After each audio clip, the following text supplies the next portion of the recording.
TNTMTheShow presents Comicast 309 with your host, me. I'm JD, and as you notice, the compadre, the partner, the buddy, the real host is not here. He is on vacation, a much needed vacation. So hopefully he's enjoying his time out to California, where him and his wife are traveling and enjoying some amusement.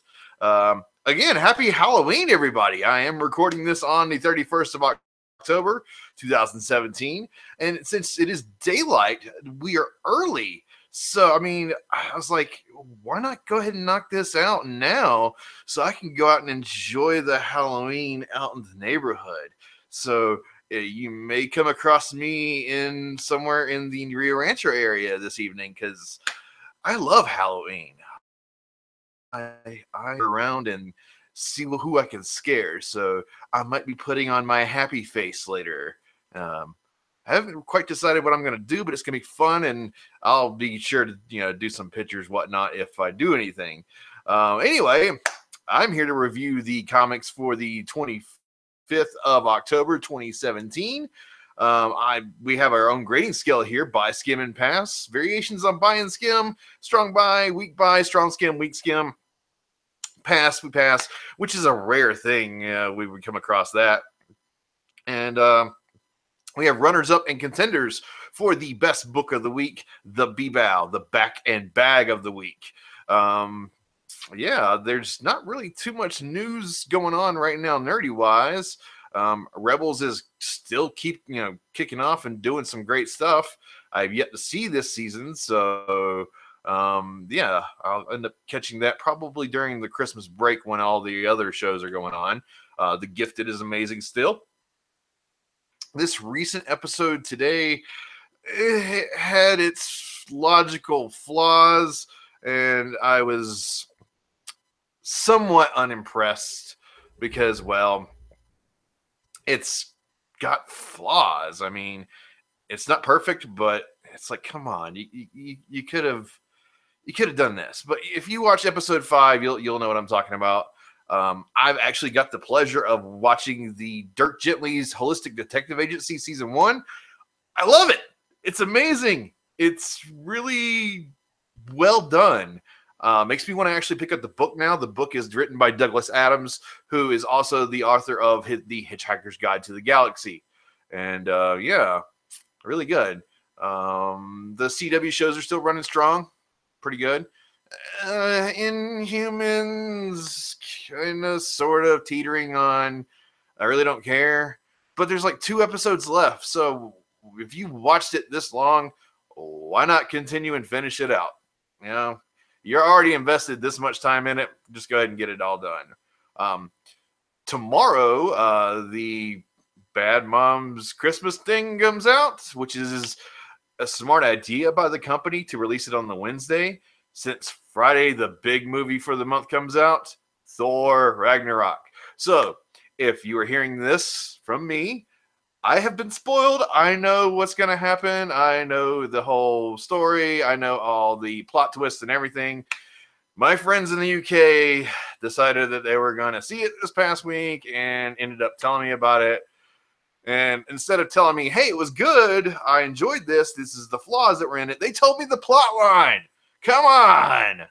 But okay, no big deal. So, me as a personality, as a person, I'm going to just flat out keep it simple and say, stick around. There are 2 post-credit scenes. That's all you need to know. Okay? So, for me celebrating Halloween, I'm going to take a shot of alcohol and enjoy it. This would be some tequila, since I really don't have to go anywhere. I mean, this is my house. Yeah. All right. So, normally Pablo and I would run around and skip through the books, but sorting between DC, sorting between Marvel. Sometimes having it where we organize it through 1 through the latest number, which would be like 900 and something. I think it's 990 for Action Comics. Me, I'm just going to flat out go through them how I had them. And I have them sorted by company. So, yeah. This gets started in this whole fun thing. Since it's just me, I'm not really going to have a timer. And I'm going to keep these as short and concise as possible. I will be spoiling, some of the content here, mostly in my best book, which I think I'm going to keep with the same themes that I've been going with constantly throughout these weeks. Because if you've been watching this religiously, which very few people are religiously, you'll know that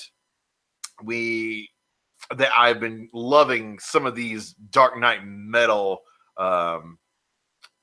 tie-ins or origins, and there's a couple this week that were pretty good, and there was this one book that was just flat out amazing. So anyway, I'm going to get started on this. My first book is going to be the Action Comics. I believe it was $9.90. Give me a second here so I can pull it up. Yeah, Action Comics $9.90. This is the Oz Effects Part 4. And the credits are as follows. Dan Jurgens is the writer. Crud. Come on. Dan Jurgens is the writer. Victor Bogdanovich is the penciler. Bogdanovich, Trevor Scott, and Scott Hanna are the inkers. Mike Spicer is the colorist, and Rob Lee is the letterer. Superman is kind of cleaning up the mess that Jor-El did, or Mr. Oz, whatever you want to call him now. And he's slowly going through and doing that, getting people together. Hey, peace, peace, peace, peace. Stop fighting, argue, negotiate, and stop, caring about your own children and care about each other's children.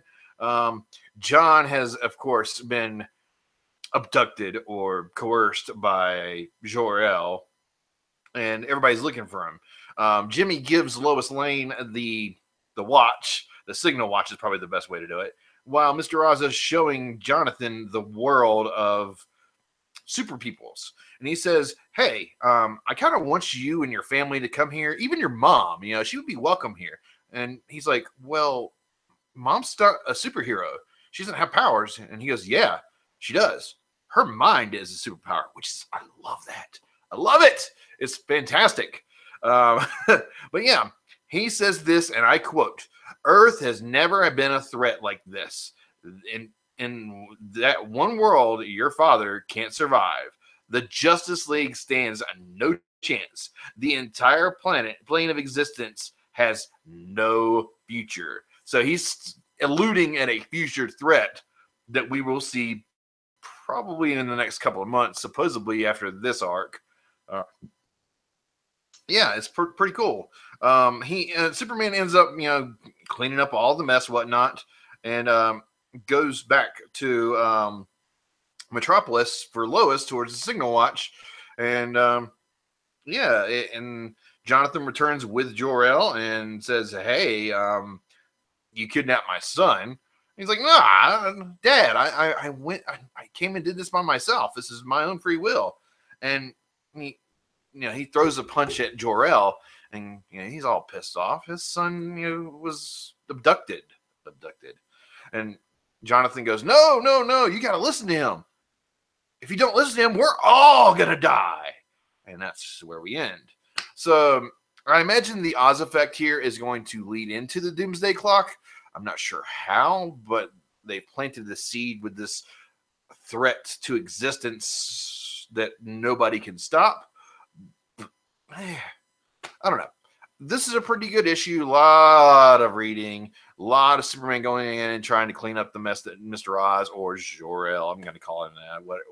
He's Mr. Oz now. I really don't feel that he's Jor-El. He's got a piece of kryptonite in his eye, and he's still alive. So, and he still has all the abilities of a Kryptonian. I don't know. Anyway, I think it's pretty good. It's a great filler one, but it doesn't further the plot as much as it should. So I'm going to give it a buy. Not a strong buy, but just a buy. Alrighty, next up we have we have Dark Knight's Batman the Merciless tie-in. And this was written by Peter J. Tomasi. He did the story in words. Francis Manapul is the artist. Tom Neapolitano is the letterer. Gosh. Oh, man, I'm slaughtering his name. I have to ask him one day. This takes place on -12, Earth -12 in the past. So this is where we start out at. And Wonder Woman's been kind of knocked out and supposedly dead by the hands of Ares. Well, Ares has this freaking helmet that makes him invincible, and Batman steals it. I mean, he steals it and puts it on and becomes Ares, the god of war, more or less. So his suit is this big freaking armor with the bat symbol and the Wonder Woman logo within it. And he's just straight slaughtering people. I mean, it is insane. And I keep flashing back and forth to our time and his origin story. And basically, he goes through and he ends up killing Wonder Woman by himself. I mean, he's the one that does end up killing Wonder Woman, and he just really can't deal with it. It's very traumatic for him. Anyway, the Man Who Laughs brings him to our Earth and gets him to join his little team. Man, I am so ready for the Batman that laughs. I want to find out what's really going on. But yeah, even when Bruce takes off the helmet of Ares, he still is a freaking jerk. So I mean, it's not just the helmet that's causing this issue; it's a lot of different stuff that's going through. But yeah, amazing comic. I'm loving this Dark Knight's Metal series. I'm not really able to follow some of the tie-ins, but the origin stories are amazing. Next up, we're going to have the Devastator, which is the Superman Batman. So we'll see how that one turns out. This book right here is a strong buy and a contender. I loved it. Alrighty. Next up, we have I think it was Detective Comics.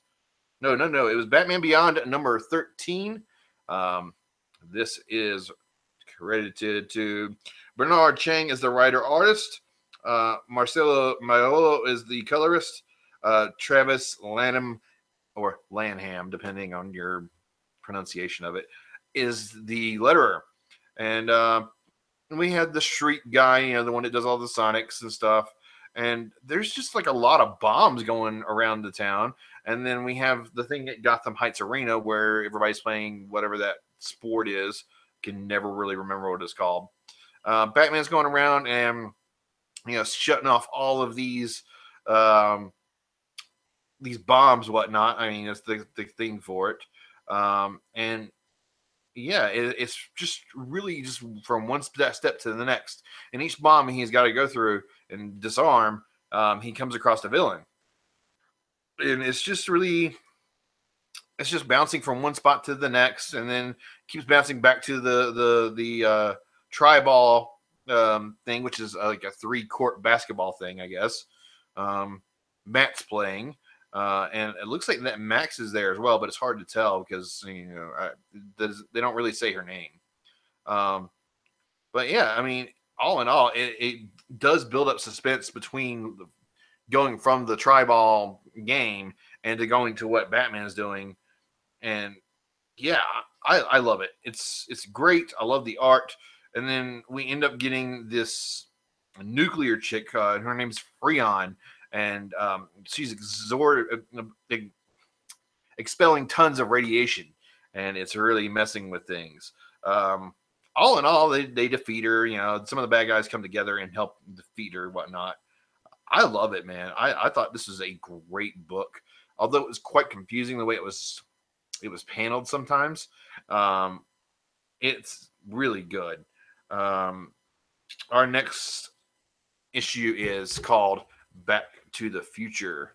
So we'll see how that goes. I don't know. I think this is a strong buy. It's just not quite a contender because of the confusing nature of the book. It's yes and no.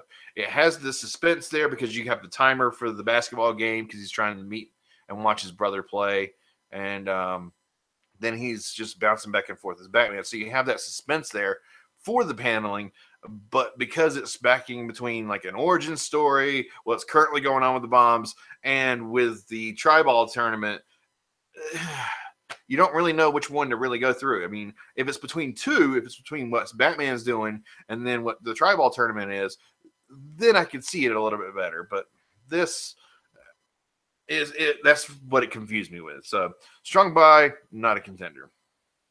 Alrighty, next up. Oh, and there is a Halloween issue called DC's House of Horror. I did not read it. I did pick it up, but I shall see if that's any good. And I'll probably post a written review on Facebook after I nuke this computer, because that's what I'm kind of doing too, is I will be nuking this laptop here in the next, basically immediately after I'm done with this. So the next thing is the Detective Comics issue. Oh, come on. It should be like 967. All right. And come on. Where's the credits? There we go. It's called A Lonely Place of Living, Chapter 3.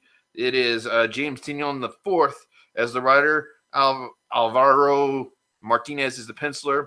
Raul Fernandez is the inker. And Tomé Mori and Jean-Francois Boulou. Boulou.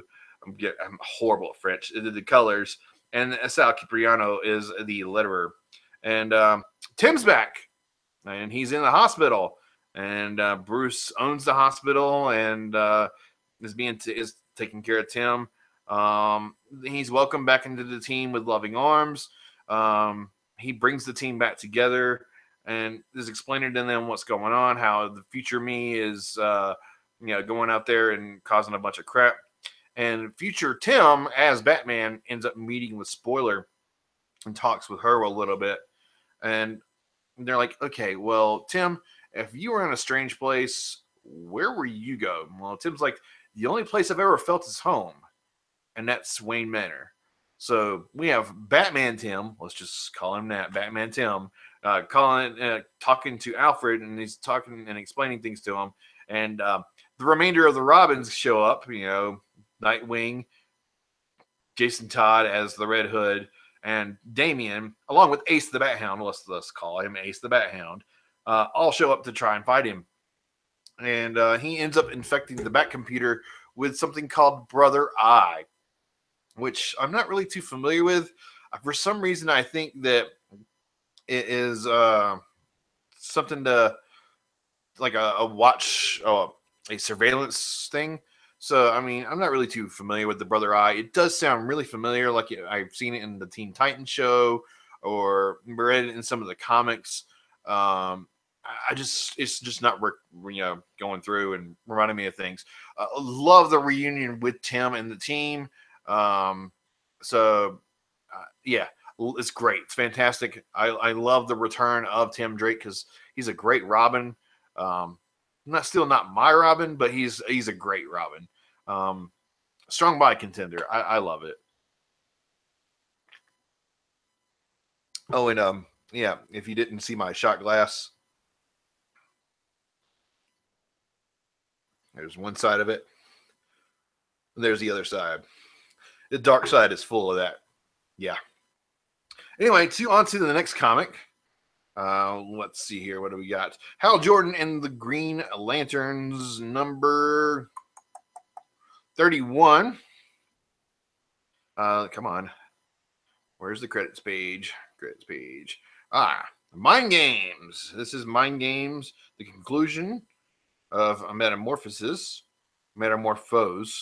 Robert Venditti is the writer. Artist is Patrick Zurcher. Sorry, Patrick. Don't mean to slaughter your name. The colorist is Jason Wright. Letterer is Dave Sharp. And Soups and Hal end up going through and hunting down Hector Hammond, who's been calling out to him. And he's got these aliens all over him. They're going to freaking just not and whatnot. And they're projecting an image into Hal and Superman's brains in order to kind of hide themselves. And and they're going at it. And they even try and fool Hal with bringing up Carol and his family and everything, his niece and nephew, his sister and her husband. I mean, it's even a romance with Carol, and the willpower of Hal kind of breaks through this illusion and whatnot. And they end up freeing Hector Hammond. And then Hector just goes boom. He kills all the aliens with this freaking mind explosion thing, whatnot. And something is controlling Superman to where he can't stop his eye beams. But Hal kind of knocks him off course so he doesn't like fry Hector's brain, but he does injure him right here. And they take him back to Earth where he can heal whatnot. And Hal goes to talk to Carol and brings her flowers to Profess. And John Stewart kind of calls him away and says, "Hey, we got an emergency here." And only one really good issue. I love the dynamic between Hal and Soups. They make a great team. He's been teaming up with a lot of different superheroes lately. Supposedly, Batman will probably be the next. Will be the next superhero he teams up with, since it's called Bats Out of Hell. We'll see. Strong by contender for me. I'm always loving Hal Jordan and the Green Lanterns. Alrighty. Next up. We have the Teen Titans, number 13. Written by Benjamin Percy. Cody Pram did the pencils. Trevor Scott did the inks. Jim Capolanos is Glidus, whatever his name is, did the colors. And Corey Breen did the letters, whatnot. Dick is training the Titans, and he's just straight kicking their tail. I mean, he's a far superior fighter. I mean, he's Damian. And anyway, they kind of have a dispute on who they should add to the team. They really want Wally back. The team wants Wally back. Damian doesn't think that they need him because, well, he kicked him out. Number one, he's rash. And number two, he has other people he can go after. So while the team goes after and tries to talk to Wally to re-recruit him, and we're talking Black Wally, not Ginger Wally, Damian and Goliath, the big freaking red bat, the one that says pet dog almost, go after the protege that's been in the Green Arrow comics, the little girl, whatnot. And she's doing her little thing, espionage, taking out these people, whatnot. And she goes, "Why do I even need you? I've been hanging out with Canary and Green Arrow and the Arsenal, and then everybody else. Why do I need the Teen Titans? You need me. I don't need you. So go piss off." I mean, that's pretty much what her attitude is. And Wally's like, "Oh yeah, I'll rejoin, but Damian has got to apologize to me to my face," which we know that's not going to happen. Damian doesn't apologize. He has no remorse whatsoever. So Damian and the chick take off and end up trying to stop this tidal wave, and that's where we end up. So yeah. I thought it was a pretty good issue. Really good character development. I'm enjoying it because, well, the team is split on certain ideas. And, it's really good art, really good development. So, strong by contender for me. Alrighty. Next up, we have The Flash, number 33. And this is written by Joshua Williamson. Howard Porter is the artist. Hi-Fi does the colors, and Steve Wan does the letters. And this is Bats Out of Hell. So this is the Dark Knight's tie-in.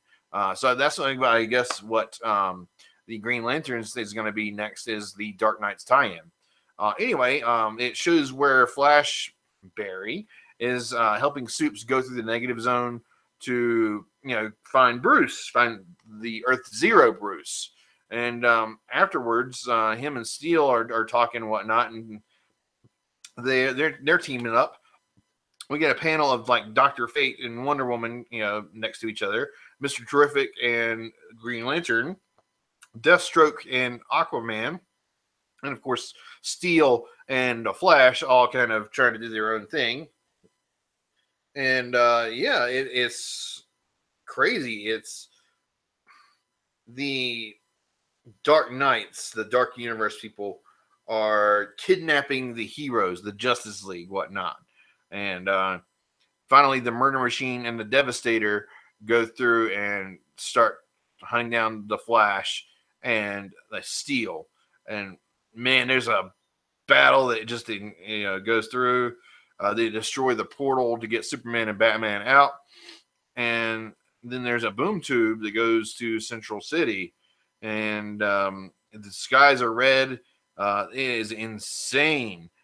And then we come to find out that all these other people are, I guess it looks like they're trapped in the Dark Universe.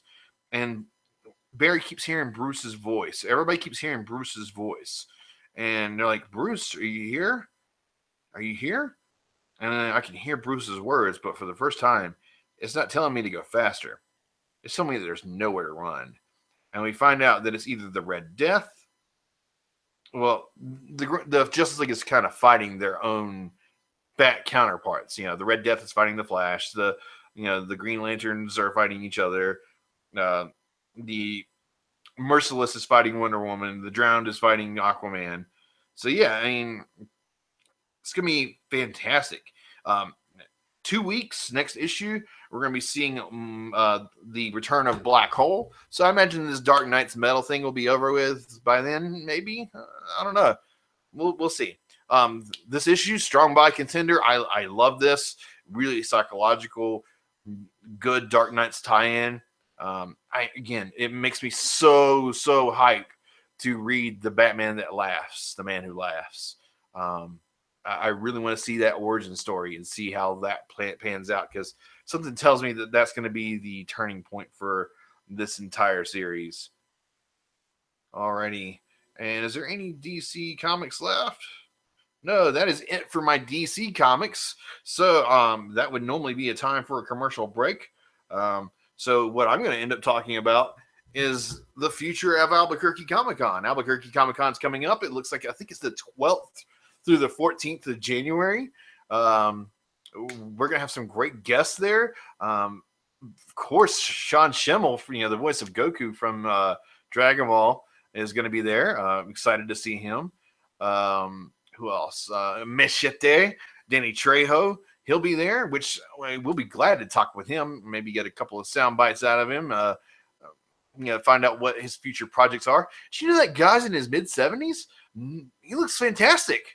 I mean, I hope I look that good when I'm in the 70s, I mean, granted, I got a good 40 years in front of me, but still, I mean, that's fantastic. Who else is going to be there? I know at one point in time they had billed, what's his name? Tommy Chong as being there, but I'm not really sure because, I really just don't know.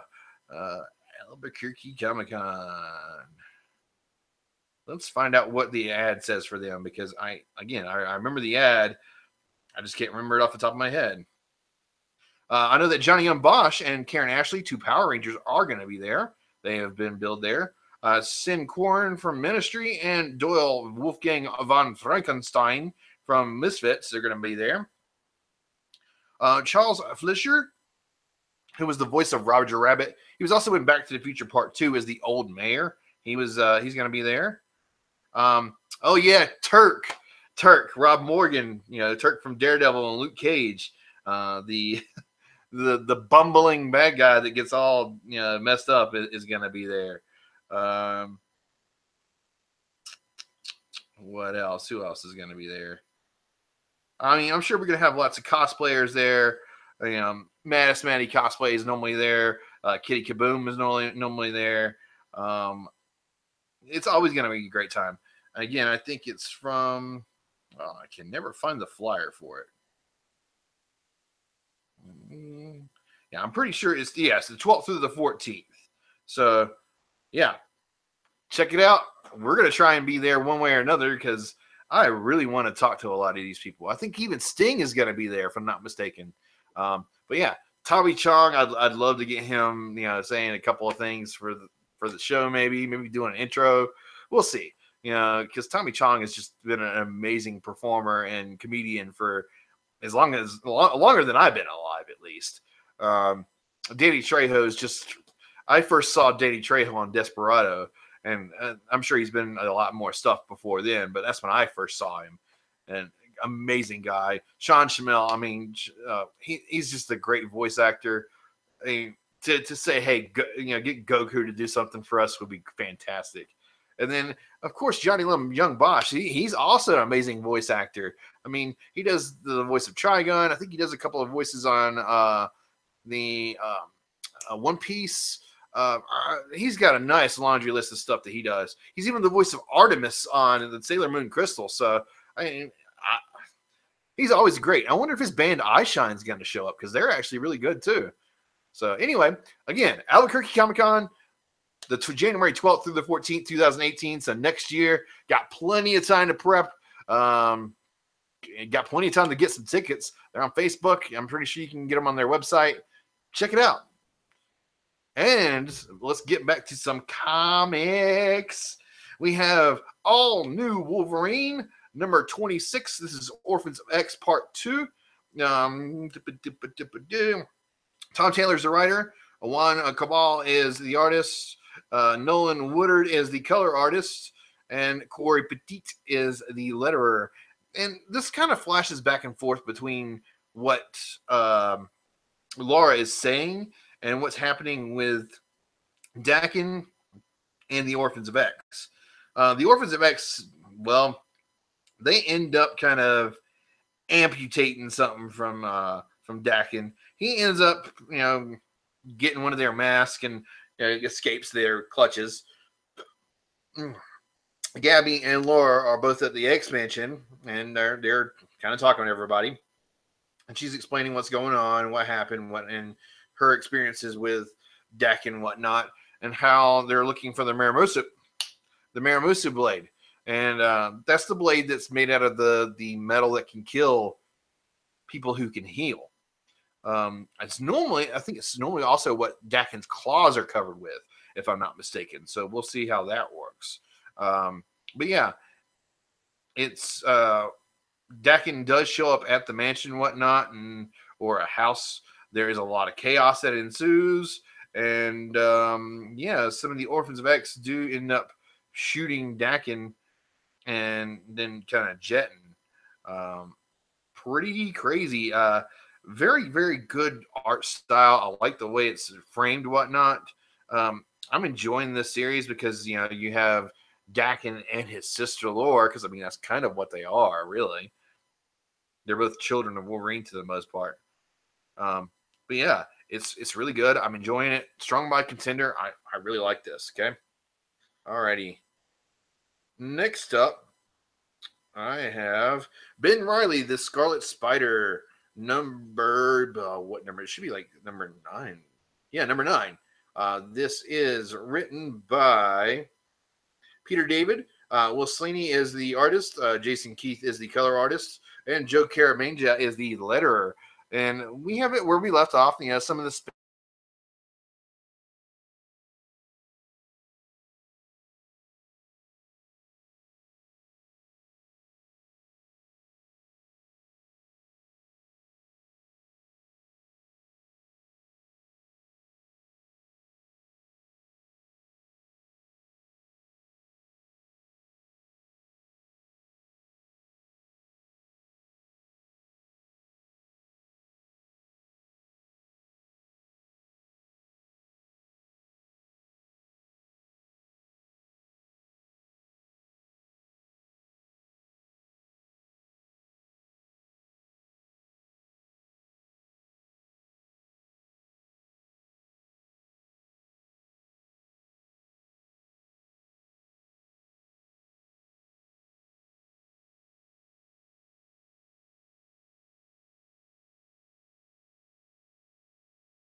All right, all right. I think I'm live again.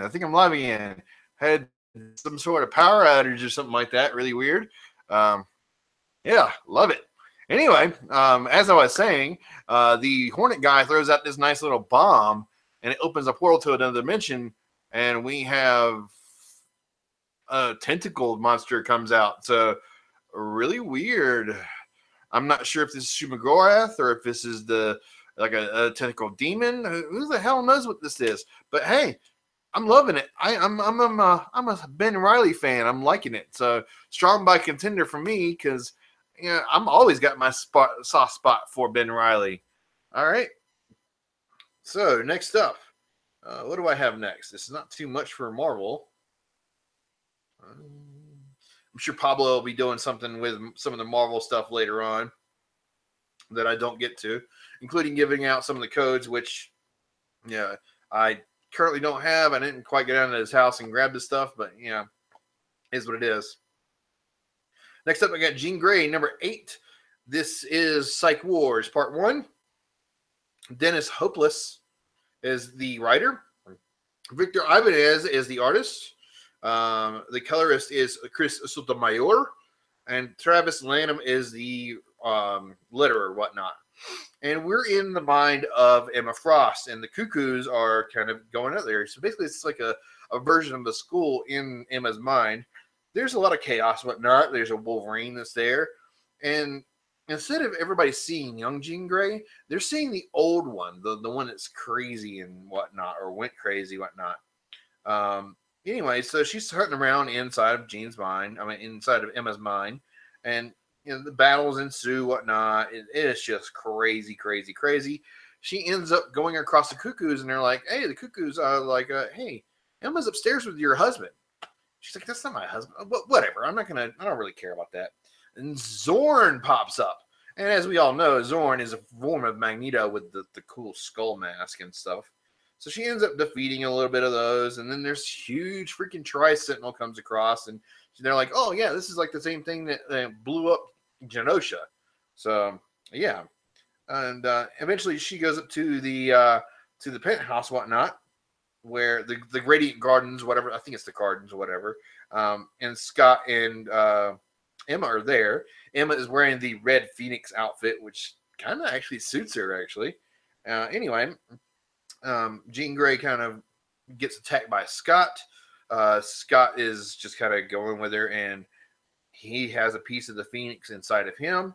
And Jean's like, "No, don't do it!" And she breaks the Scott, and the Phoenix comes out and enters into young Jean Grey, and she's like, "No, don't do that!" And then we pop back into the real world where it's, "Why the hell did you do that?" Jean Grey comic is amazing. I love it. It's so suspenseful. It's great writing, great artist. I give it a strong buy contender each time, just about. So, on to our next one. Which I definitely need to read The Punisher, The Platoon, because Pablo keeps telling me it's just fantastic.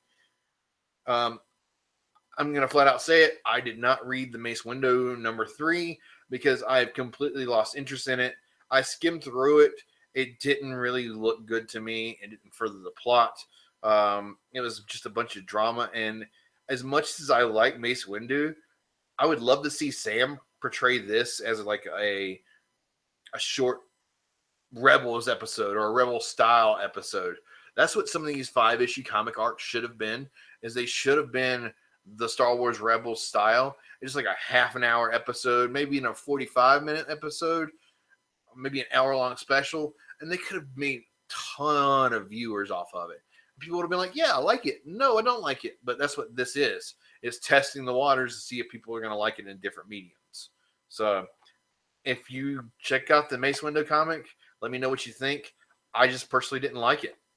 And I'm the Star Wars fan. Thanos, yeah. So this is Thanos number 12. This is written by Jeff Lemire. German Peralta is the artist. Rachel Rosenberg is the color artist. And Clayton Coles is the letterer. And we have the battle between father and son.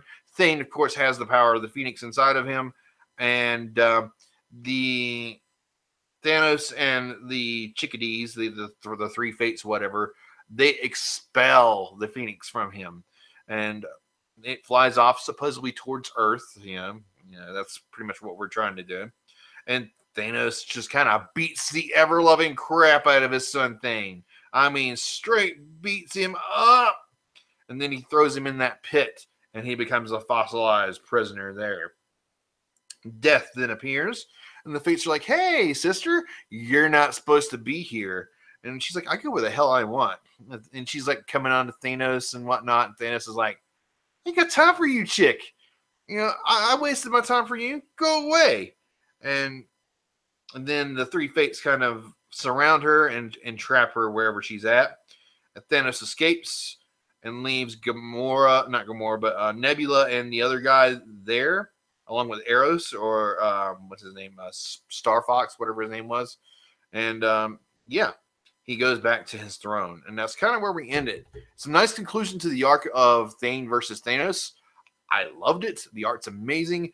It was kind of just wrapping everything up. It wasn't a conclusion. It was a conclusion, but it wasn't like a big fight or anything like that. I still thought it was fantastic. It's a strong buy, but it's not a contender because it needed that little bit of battle. It needed that conflict that was going to do it. But Thanos going through and saying, "Death, you used to be my chick, and I used to have a hard on for you, but I don't care."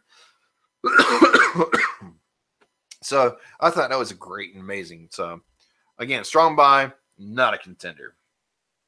Let's see here. Anything else? Anything else that I have? I think there was a couple of X-Men comics towards the end here that I'm missing.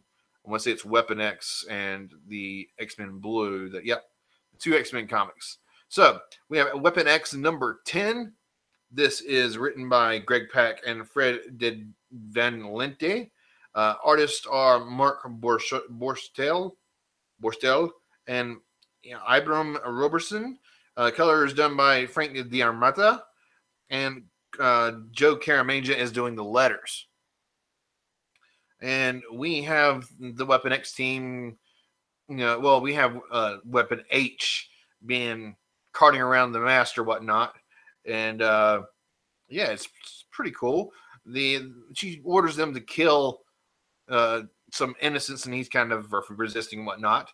Last comic, we found out that Stryker was a robot. So the Weapon X team ends up putting him in a vat, and they got their information about him, and he's like, no, Weapon H is not your problem. Your problem is the creator, not Weapon H. So they go through, and Weapon H says, nope, I am not going to kill these innocent people. And he tells his innocent people to run. And she then programs Weapon H to do other things. And and then we get the confrontation between Weapon H and Weapon X after the Weapon X team researches him as a human. And she ends up giving him some new programming. Whispers things in his ear, hey, you're going to be doing this. So Laura goes through and ends up talking to the human, or talking to Weapon H, and saying, hey, you're just a tool like me. We were both created in a test tube. We were experiments, and I know how you feel. And the Master goes, that does sound familiar, Clay. And he goes, Laura goes, it's not your fault. And then Weapon H sees Laura as the creator. So he sees the person he hates the most as in the place of Laura. So he's going through and he's going to attack her next. That's where we end the comic, more or less. Great book. Needs a little bit more action. It did further along the plot a little bit. A lot of exposition from Stryker, which, it's what it is. I give it a strong buy, not a contender. And last but not least, I have X-Men Blue number 14. This is written by Cullen Bunn. Jorge Molina is the artist. Matt Mia and Guru EFX are the color artists, and Joe Caramanja is the letterer, like, typical. And we're still in the Mojoverse, whatnot, and he's getting all the ratings, whatnot. Everybody's watching him, of course. The X-Men are surviving, and it's pretty good combinations of people. And we have Blackbird, Magneto, and Polaris all in one spot. And they get transported to the Mutant Massacre. If you're familiar with X-Men lore, the Mutant Massacre is when Gambit brought the Marauders, which was the Mr. Sinister's team at the time, to the Morlock tunnels, and the Marauders killed every Morlock except for Marrow, or Marrow, whatever you want to call her, the chick with the bones sticking out of her. Okay, Gambit's biggest freaking mistake in the world, and he'll forever be living that crap down. What else is going on here? We have the Avengers versus X-Men. A long shot's like, hey, I found a way out. Follow me. And then they kind of do escape and whatnot. And they all end up in the Savage Land, whatnot. And then they end up going to the Mojoverse studios, where everybody that's been killed is being stored. So Bloodstorm, Iceman, Angel, everybody that's died is no longer dead. They're just kind of in cryostasis, more or less. They let them out, only to find that spires are coming down, and they're going to coat most of Manhattan and whatnot. So we'll see how this goes. This is a great interlude to the next issue. Not a lot of things went on, but a good number of expositions, some decent action. Again, the Marauders thing was just fantastic to me, because I love that era of X-Men comics. That's when I started reading them, more or less, was around that time. Strong by contender for me. All right. That is my end of, what I'm reviewing here. Pablo may review some other stuff and come back. He may catch up and do some written reviews. We'll see. I may do some written reviews, and we'll find out here soon. But I want to enjoy Halloween. So here's time to announce my runner-up and B-Bow for the week. My runner-up, it's hard. Very hard. But the Mojoverse, this X-Men Blue number 14, this is my runner-up. Okay? Hands down, great art, great story. I love this entire arc so far. I can't wait to continue it. I'm ready to see where it goes. My B-Bow is no surprise, because I did kind of spoil it at the very beginning of this. Batman the Merciless was amazing. I love it. I love it. I love it. I can't wait until next week when the Vindicated comes out. Or Violated, or whatever it's called, the one with Superman, the Doomsday Batman. It's not Superman Batman, it's a Doomsday Batman. It's gonna be beast. I'm gonna love it. It's gonna have this fantastic metal cover. So let us know what your B-Bow is. We'll be glad to talk some comics with you, whatnot. I'm about to nuke this computer and let Pablo see his nice, brand new, pristine operating system when I'm done with it. Hopefully I can reload a lot of this stuff, because he did entrust me with some secure information to help him rebuild this thing to the way it needs to be. We'll be back next week. I'll probably be joining the guys with Nerdy After Dark next week during my day off.